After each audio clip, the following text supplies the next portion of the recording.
Legal. Pessoal, então vamos fazer uma revisão zona geral do que a gente precisa para iniciar os nossos estudos em estrutura de dados, utilizando linguagem Java, né? Então, gostaria de fazer uma revisão básica da parte da linguagem, né, as estruturas básicas. Então, como que a gente deve de salvar algumas coisas para lembrar aqueles que faz algum tempo que não tem contato, né? Acho que é muito importante para a gente reavivar a memória aí. Então, a gente tem um primeiro passo, as nossas classes, elas, quando são públicas, elas devem de ter o mesmo nome do arquivo. Então, quando eu salvo um arquivo, ele tem que ter o mesmo nome que vai ser apresentado aqui. O nome que está apresentado lá, .java, tem que ser o mesmo nome da classe quando ela é pública. Se ela não for pública, não há essa necessidade. Só que aí a gente vai quebrar as pernas dos compiladores, né, mais simples aí. A gente teria que fazer a compilação das classes na mão, porque quando a gente roda para compilar, a gente não manda compilar o arquivo, a gente manda compilar a classe. Se bem lembrado estão, a gente dá um Java C, nome da classe, e não o nome do arquivo. E aí depois a gente manda rodar o nome da classe para a gente funcionar. Então ele compila, gera lá os OBJ e a gente vai sendo feliz a partir disso daí. Vamos fazer então aqui nossa primeira revisão, né? Então, revisão 01, vamos falar das declarações de variáveis, né? A gente tem aí bastante coisa para começar a trabalhar, então vamos trabalhar em cima dessas revisões aqui hoje e vamos ser felizes. Então, a gente vai começar com a parte básica. Para a gente declarar algumas variáveis, a gente tem alguns tipos de variáveis que a gente utiliza mais. Então, os tipos que a gente utiliza no Java é o int. O int é um tipo muito utilizado por nós, então a gente trabalha bastante com trabalho, com variáveis do tipo inteira. Essas variáveis do tipo inteiro, elas são muito importantes para a gente armazenar dados, e a gente vai ver que a gente vai utilizar muito essa brincadeira. Então, por exemplo, eu poderia criar uma estrutura que armazenasse uma determinada quantidade de números. E esses números eu poderia querer colocar eles de alguma forma, ordená-los de alguma forma, ou buscar um elemento dentro de uma estrutura dessas. Quando a gente faz isso daí, a gente pode estar utilizando um tipo inteiro que fica bem mais tranquilo. Quando a gente está lidando com números, é fácil da gente trabalhar algumas coisas, então a gente tem algumas facilidades. Porém, todavia, entretanto, a gente tem também a possibilidade de utilizar, por exemplo, ponto flutuante, né? Casinhas depois da vírgula. Essas casinhas depois da vírgula são um problema sério. E aí vem um problema de aproximação, né? Então, às vezes, quando você cria uma variável ponto flutuante, você tem um probleminha básico que são as aproximações. Então, trabalhar com os arredondamentos, as aproximações, é bem belezinha, bem bacana, traz a felicidade na vida geral de qualquer programador. Isso daí tira o sono de muita gente. Então, essas aproximações são bem delicadas. A gente tem que tomar cuidado também no uso de tipos ponto flutuante.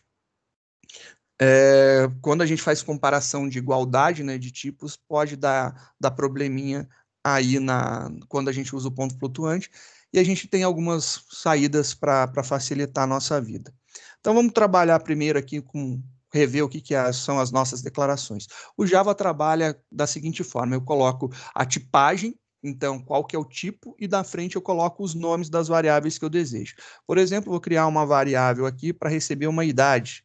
Então, uma entidade, ela pode ser declarada, então está declarada uma variável, mas eu posso declarar e também já dar um valor inicial. Então, além de declarar, eu dou um valor inicial. Por que que isso é interessante, né?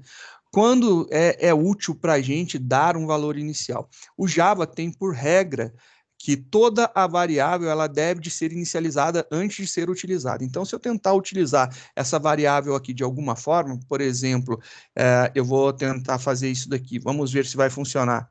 Idade igual a idade mais 1.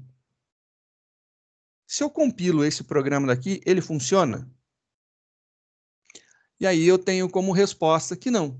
ele não funciona. Apesar de parecer ser uma coisa tão lógica, tão simples, né? Eu estou adicionando 1 à idade. Não existe um valor padrão na hora que eu declaro uma variável do tipo inteiro. Quando eu declaro uma variável do tipo inteiro, não tem um valor padrão, logo eu recebo a mensagem de erro de compilação, que a variável ela precisa ter um valor inicial. Ela precisa ser inicializada, ela precisa ter um valor para começar a trabalhar. Se eu der esse valor logo no início, facilita muito a vida. Então, se eu pegar, por exemplo, atribuo valor 0 para ela. Ela iniciou com valor 0, então ela foi declarada, então teve a declaração, e logo na mesma linha a gente aproveitou e fez a inicialização dela.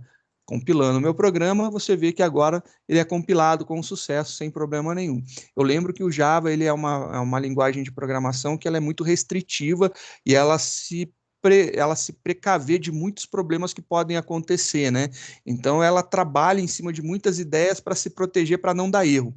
Então, uma delas é, quando você declara uma variável, se você tenta utilizar essa variável sem colocar um valor inicial para ela, ele tem uma reclamação muito ferrenha, porque isso aí vai gerar um erro lá na frente, porque ele vai pegar lixo de memória, né? Que a gente via que podia acontecer isso aí lá na linguagem C. Aí fala, na linguagem C eu fazia e dava certo. Você estava tendo muita sorte, né? Porque você poderia pegar um lixo de memória declarado e esse lixo de memória daí acabar tendo um valor inesperado, causando, sei lá, alguma falha no teu sistema por causa disso. Então, são cuidados que a gente deve cuidar de ter, e é importante. A gente pode declarar a nossa variável e inicializar ela em outra linha, por exemplo, idade igual a 0. Você tem o trabalho de declarar e depois de inicializar. Os dois funcionam, não tem problema nenhum. Fica a gosto do freguês se quer declarar e inicializar, ou declarar e depois, em um outro momento, inicializar. Mas é necessário você inicializar, dar o valor inicial a ela. Essas são considerações importantes, bobas, para o nosso nível atual, mas é interessante relembrar isso daí. Então, é muito importante a gente ver que é necessário a gente inicializar uma variável. Diga, Nathan. Professor, se inicializar ali embaixo, ele puxa, ele considera ou dá erro também? Dá erro também. Você tem que seguir um processo lógico, né? Então, você está querendo dar um valor inicial, mas você está querendo utilizá-la antes, né? Você está falando isso daqui, né? Isso. O que acontece aqui? Você está declarando uma variável, ela não tem valor inicial, você está pegando alguma coisa que não tem valor inicial e você está somando 1. Aí ele vai gerar erro aqui, e depois você está dizendo que ela é 0. Então, se você compilar isso aqui, você tem erro. Então, é um problema, novamente, a gente tem que dar um valor inicial. Não escapa disso daí. Então, é muito importante você lembrar, eu preciso dar um valor inicial para a minha variável para que ela possa conseguir ser utilizada. Depois a gente vai ver que dá uma diferença quando a gente está lidando, criando objetos, né? Criando classes. Quando eu faço isso dentro de uma classe, a classe ela tem a inicialização, ela dá valores padrões para suas variáveis justamente para proteger o teu programa de erro. Então, é uma das técnicas que o Java faz para proteger. Não sei por que não estendeu aqui para fora, mas seria legal, né? Então, esse caso aqui a gente tem erro, então isso aqui é uma coisa que realmente não vai funcionar. Novamente, porque não foi inicializado, eu preciso dar o valor inicial para ela. Pode ser na mesma linha ou linha separada, depende do gosto do freguês. Nós temos variações também com os outros tipos, então eu tenho lá a declaração de inteiro, tenho declaração de float. O float, então, sei lá, peso. Eu posso declarar um float. Então, por exemplo, 3,14. É o valor do pi, mas foi o que eu vim de ponto flutuante na minha cabeça. Se eu compilar isso aqui, deve dar um erro agora. Olha lá que legal. E ele gerou um erro. Por que gerou um erro? Porque ele está falando que 3,14 não é um ponto flutuante. Ele é um double. E sim, ele é um double, porque quando a gente omite a declaração, a gente sabe que aqui na frente tem um Dzão, né? Ou um Dzinho, tanto faz, né? O D na frente, ou maiúsculo ou minúsculo, tanto faz, é a indicação do double. Se eu não colocar, é isso que ele está entendendo quando a gente tem um ponto. Para que eu utilize isso aqui, eu teria que converter esse valor double para ponto flutuante, que a gente sabe que o double é maior que o float, então eu tenho que fazer essa conversão. Se eu quiser utilizar numeração direta, eu tenho que colocar um Fzinho ou um Fzão, né? Opa, apertei o Ctrl, desculpa. Olha lá, um Fzão. Se eu pegar e compilar o meu programa, você vai ver que vai funcionar agora. É uma das coisas que eu acho que mitigam muito a utilização da variável do tipo float pelos programadores, né? O pessoal acaba optando por utilizar o tipo double só para não ter que colocar o Fzinho depois do valor. Então, se eu tivesse, por exemplo, um tipo double aqui, e esse cara daqui funciona dessa forma? Funciona porque o tipo float cabe dentro do tipo double, ele compila numa boa. Então, se eu pegar e trocar isso aqui, tirar, ele vai entender que esse cara aqui é tipo double, double recebe double, e ele funciona numa boa. Também funciona lá lindo, maravilhoso. Bem legal, já resolve bastante os nossos problemas. Isso daqui é uma coisa interessante para a gente, né? Que aí a gente olha assim e fala, legal, acabei de declarar uma variável, funcionou, e aí tem gente que pega e fala, na hora de declarar, esquece e declara com um D maiúsculo o tipo. Se eu compilar isso aqui funciona, né? Por que que funciona? Porque isso aqui é um wrapper. Esse cara daqui é a classe que representa o tipo primitivo, né? Então a gente tem aí algumas classes que representam seus tipos primitivos. Então eu começo lá com o byte com B minúsculo, é o tipo primitivo, eu tenho o wrapper, que é o byte com B maiúsculo, short minúsculo, short maiúsculo. Aí a gente tem uma diferença no integer, né? O integer com I maiúsculo é o wrapper, é a classe que representa o int com I minúsculo. Então, se eu quiser escrever um objeto e não mais um tipo primitivo, né, a gente teria aqui integer, né? Então, a gente utilizaria o integer no lugar do int. O char, ele tem o character com C maiúsculo, o restante é sempre float F maiúsculo, double com D maiúsculo, boolean com B maiúsculo. Então, são os wrappers que transformam um tipo primitivo em uma classe. E aí, por que eu tenho essa conversão? Né? Essa conversão é importante para a gente porque a gente pode manipular manipular esses dados de outras formas.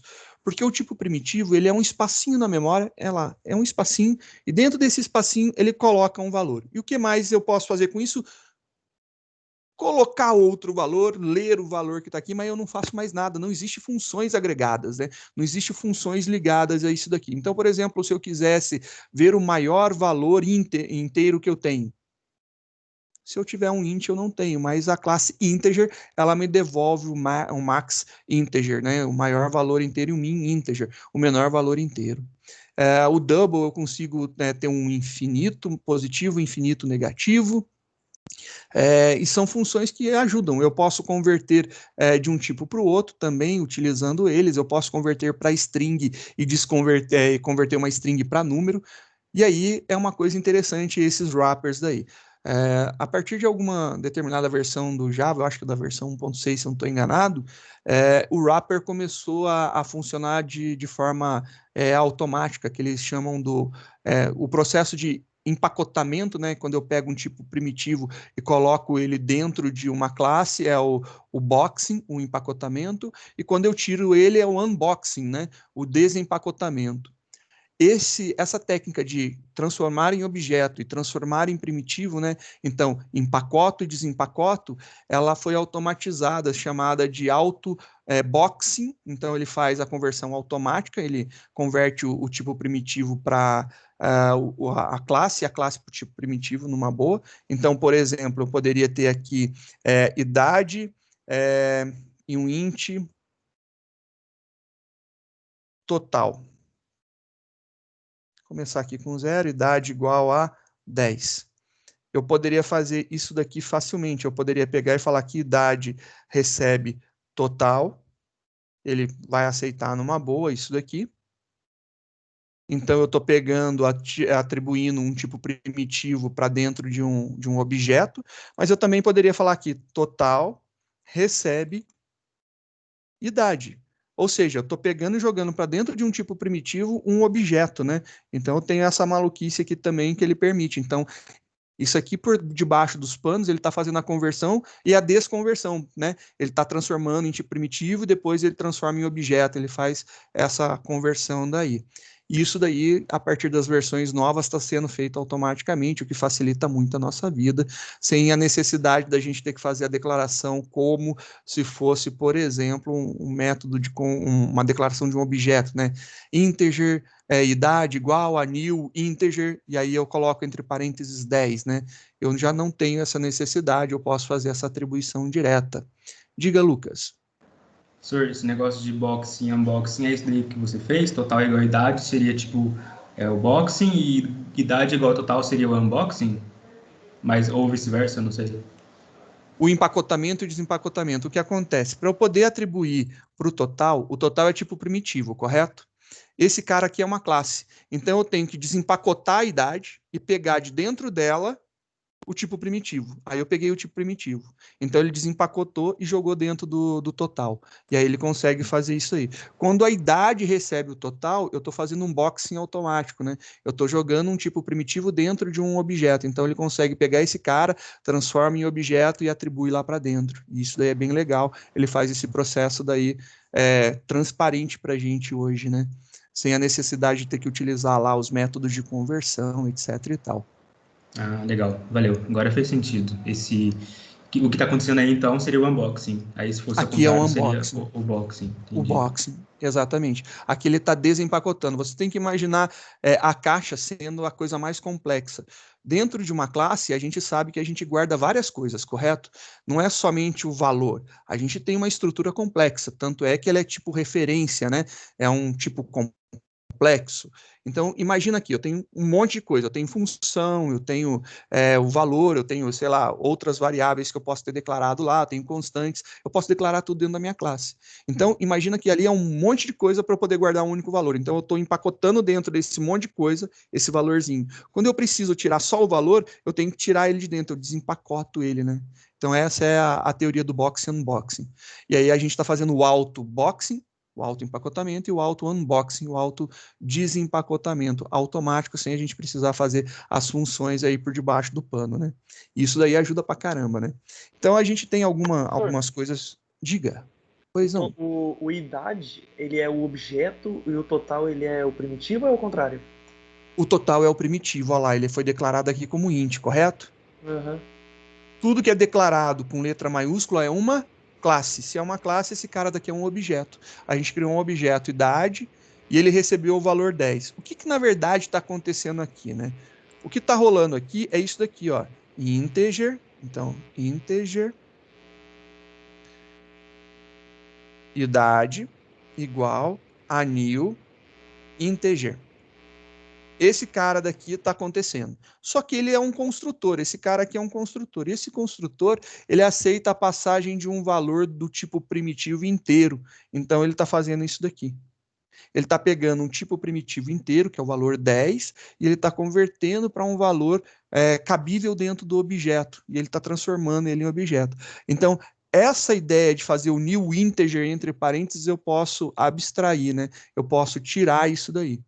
E aí, quando eu quero fazer a tirada dele, eu tenho o value of, né? Eu posso pegar o valor. Vamos dar uma olhadinha na documentação. A documentação sempre ajuda a gente entender essas coisas, né? Vamos dar uma olhadinha na documentação lá em, acho que está em LP, né? Apostilas, integer. Vamos pegar aqui o integer. Olha lá, a documentação do integer, né? Aqui está a versão 1.4, mas está funcionando ainda a mesma coisa, né? Então ele tem algumas constantes, ó, essas constantes, max value e min value, são os dois valores máximos e mínimos que a gente tem, né? A gente tem aqui a possibilidade de construir. Eu posso construir com um valor inteiro ou passando uma string. Então, qualquer uma das duas é válida. Então, o meu integer pode receber um valor inteiro que ele vai jogar para dentro do meu objeto, ou eu posso jogar uma string e ele se vira e pega essa string daí e converte. Ou seja, se a gente for lá no nosso código e colocar esse cara daqui em formato de string, ele funciona. Então, isso daqui, vou comentar a linha de baixo, né? E aí, belezinha, compilação terminada com sucesso, funcionou legal. Então, tá jóia essa possibilidade daqui. Vamos dar uma olhada ainda nos métodos, né? Olha lá, no nosso sumário. Diga. E se colocar o 10 entre parênteses, entre aspas, embaixo? Lá no Boa código de pergunta. novo? Eu acho que vai dar pau. Aí aqui eu acho que ele não consegue fazer conversão direta, né? Porque ali é um método de conversão. Aqui ele vai dar. Opa, ele vai dar pau, eu acho. Se tiver fazendo, eu tô pagando pau.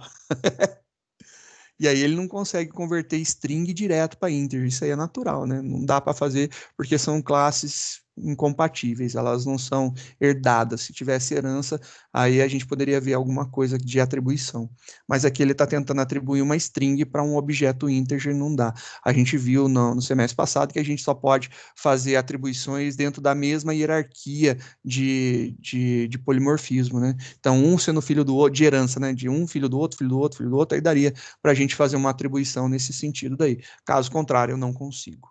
Então, isso aqui é uma coisa que daria erro realmente. O que dá para fazer é você utilizar os métodos de conversão. E aí a gente tem os métodos de conversão, né? A gente tem o compare to, que a gente vai utilizar bastante esse semestre, né? O método de comparação a gente vai reescrever. A gente tem o equals, que também a gente vai entender como que ele funciona, e a gente vai escrever muitas e muitas, né? Muitos e muitos métodos equals para comparação. E a gente tem aqui a possibilidade, olha só, um get integer a partir de uma string, né? Se eu pegar e utilizar esse get integer daqui, ele retorna um valor inteiro dentro desse cara. Eu tenho aqui, ó, o int value, ele retorna o valor inteiro, primitivo. E ó, aqui, ó, o tipo do retorno, ó, o int lá. Esse cara é bem legal. Então, você vai fazer o quê? Você pode utilizar esse cara para desempacotar. Então, quando você utiliza a função int value em cima de um objeto integer, você está pegando o valor inteiro dele, ou seja, você está desempacotando. Obviamente, a gente não precisa fazer isso hoje, porque já está funcionando, mas às vezes você tem a função de conversão ali que facilita a vida. Você tem a possibilidade de utilizar os pars, principalmente a galera que gosta de utilizar lá como é, os diálogos de entrada de dados, né? Que é lá os dialogues da vida do Java, que ele lê uma caixa de texto, né? Os input JOP. dialog, né? O JOption pane lá, né? O Nossa, input dialog, o show message, todo aquele conjunto de diálogos que nós temos. Os diálogos de caixa de entrada, eles leem uma caixa de texto. Uma caixa de texto, ele devolve para a gente o conteúdo, uma string. Quando ele devolve uma string, a gente pode pegar esse conteúdo daí, colocar aqui, né? Então, a gente coloca a nossa caixa de texto aqui, .getText, e aí esse cara ele devolve um inteiro para a gente, você converte para inteiro, assim como você tem a possibilidade de converter, por exemplo, para um short, para um byte, né, para um float. Você pode pegar o binário, o hexadecimal, o octal, pode pegar aquele valor e passar para string, então quando eu precisar converter para string também tem a função. E tem o método value e off. A diferença do int value e do parse int e do value e off, né? Os dois primeiros, né? Então, quando eu estou falando lá do int value e do parse int, ele devolve para a gente um inteiro. Então, isso aqui é interessante. Ele está devolvendo um int para a gente, tipo primitivo. Quando eu estou utilizando um value off, ele está devolvendo para a gente uma classe. Então, ele está devolvendo um objeto do tipo integer para a gente, né? E isso daqui dá diferença para a gente poder trabalhar. São pequenas conversões, né? Eu falo sempre assim, é legal você poder utilizar qualquer uma delas. É muito interessante, é muito gostoso você poder utilizar qualquer uma delas. Mas são pequenos ganhos de benefício que vale a pena você entender. Então, se eu estou pegando e devolvendo para um objeto integer, eu utilizo o value off. Eu não preciso usar o parse int. Por que eu não utilizo o parse int? Porque senão ele vai fazer devolver um primitivo e ele vai ter que empacotar esse cara de novo. Então ele tem um processo de empacotamento que vai acontecer. Se eu utilizar o value off, ele já vai atribuir direto objeto a objeto. Então resolve muito rápido para mim também. Eu pulo uma etapa interna. Então assim, são pequenos detalhes que vão otimizando e melhorando o nosso código, né?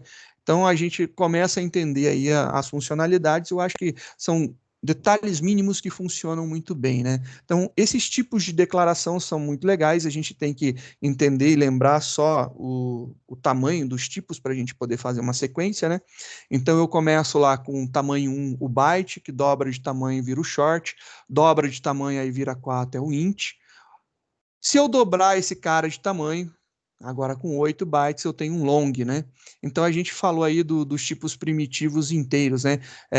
Byte, short, int, long, os 4 tipos primitivos inteiros. A gente tem o float, e o dobro do float é o double, né? Então o float é tamanho 4, o double é tamanho 8. Então a gente tem esses caras daí. E eu tenho o boolean. O boolean é um tipo interessante, ele é um bit. Ou ele é 0 ou ele é 1. Ele não é um byte, ele é um bit. Ele é uma única informação. Ele é o menor valor que a gente tem. Então, ele simplesmente vai guardar 0 ou vai guardar 1. Ou é o true ou é o false, né? E a gente tem o tipo char. O tipo char, ele é do tamanho de um short, mas ele é equivalente a um int. Então, se você olhar na estrutura, ele está aqui, equivalente a um short, mas ele é do tamanho de um short, mas ele equivale a um int. Então, ele faz as conversões diretas, né? Para inteiro. Então, eu posso pegar um tipo char e converter para inteiro e um inteiro para char numa boa, tranquila, e a gente pode fazer várias brincadeiras em cima disso daí. Isso daqui, assim, é um apanhadão geral dos nossos tipos, né? Bem por cima, a gente não está falando de cálculo, é só para lembrar declaração, que precisa ter um valor inicial, que a classe começa com letra maiúscula, preferencialmente, quando a gente usar o common case, que é a tipagem que a gente está utilizando, né? Então, a primeira letra maiúscula de cada uma das palavras que compõem o nome, né? No caso das classes, a primeira letra da primeira palavra, ela tem que ser maiúscula. Quando é atributo, variável, método, a primeira letra da primeira palavra, ela é minúscula. As demais seguem o common case. Quando é constante, todas são maiúsculas, porém, a interligação de palavras é dada por underline, elas não são mais juntas, né? Eu não posso começar uma variável por número, eu não posso começar uma variável por caracteres que não seja o cifrão e o jogo da velha, eu acho que é cifrão e underline, né? No Java é cifrão e underline, então é letra, cifrão e underline. São as possibilidades para eu começar um nome de variável, né?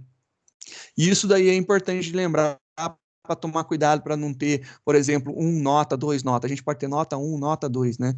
Então, colocado, não tem, você tem colocado 1. O colocado na segunda posição. Então, dá para fazer isso daí, tomar cuidado com esses detalhezinhos que fazem bastante diferença para a gente. Pessoal, vamos dar uma paradinha, um intervalinho, depois a gente volta para a gente continuar mais um pouquinho nossa conversa de hoje.